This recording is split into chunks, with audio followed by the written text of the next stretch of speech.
पास वतन में भोग लेकर के पहुंची। आज जैसे ही वतन में बाबा के करीब पहुंची तो देखती हूँ वतन में आज बहुत ही भिन्न भिन्न प्रकार की भोग की थालियाँ सजी हुई रखी हुई थी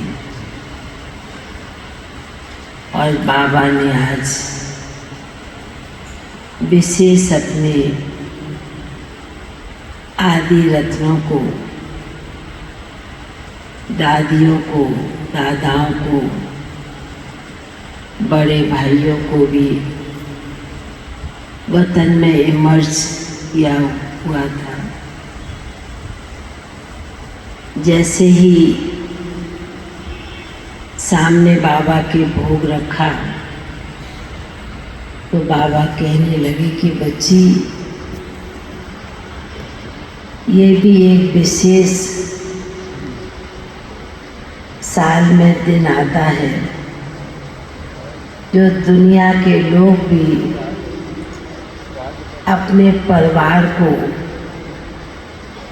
बहुत प्यार से स्नेह के साथ याद करते हैं, उन्हें कुछ ना कुछ अर्पित करते हैं उनके निमित्त भी। तो बाबा ने कहा कि आप ब्राह्मण बच्चों के लिए भी ये विशेष दिन होता है जो बाबा अपने बच्चों को वतन में एक महफिल के रूप में अपने बच्चों को इमर्ज कर लेते हैं। तो बाबा कहने लगे कि विशेष बाबा ने अमृत बेले से ही अपने आदि रत्नों को निमंत्रण दिया और याद करके सबको वतन में बुलाया है।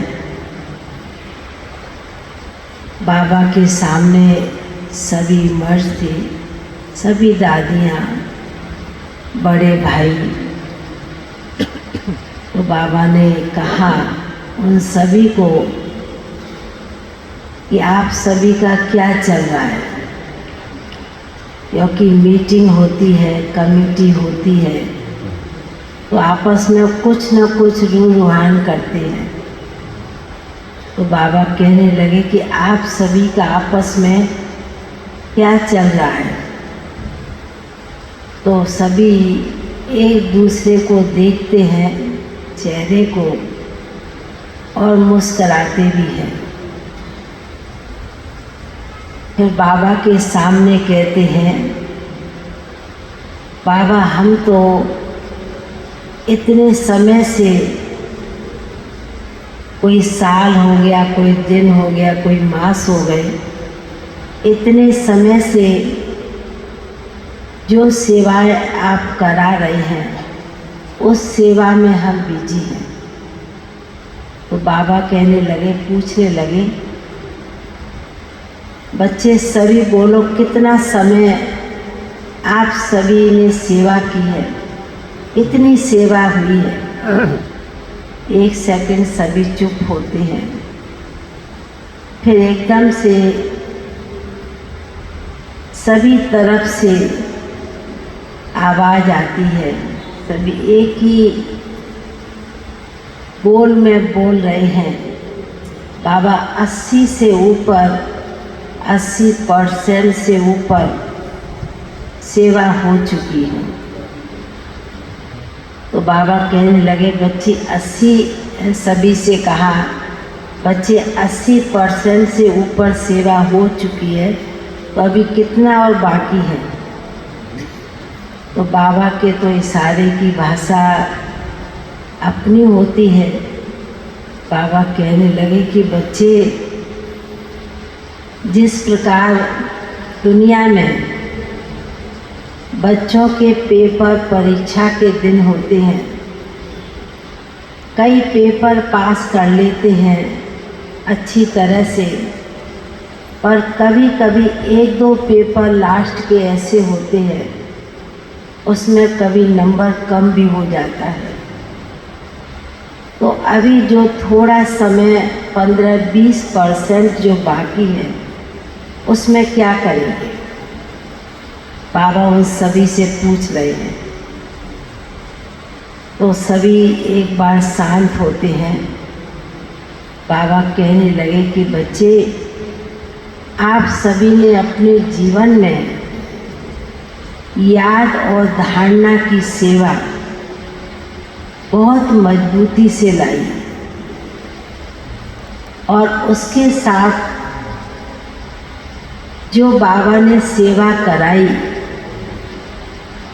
कराने वाला बाबा है, और आप बच्चों ने अपने जीवन में याद के साथ जो धारणा अपने मन में लाई और उस सेवा का प्रत्यक्ष फल दुनिया वाले देख रहे हैं और आप बच्चों ने भी महसूस की है। तो बाबा कहने लगे कि समय का बच्चे इंतजार ना करें, समय तो अपना आगे बढ़ता जा रहा है।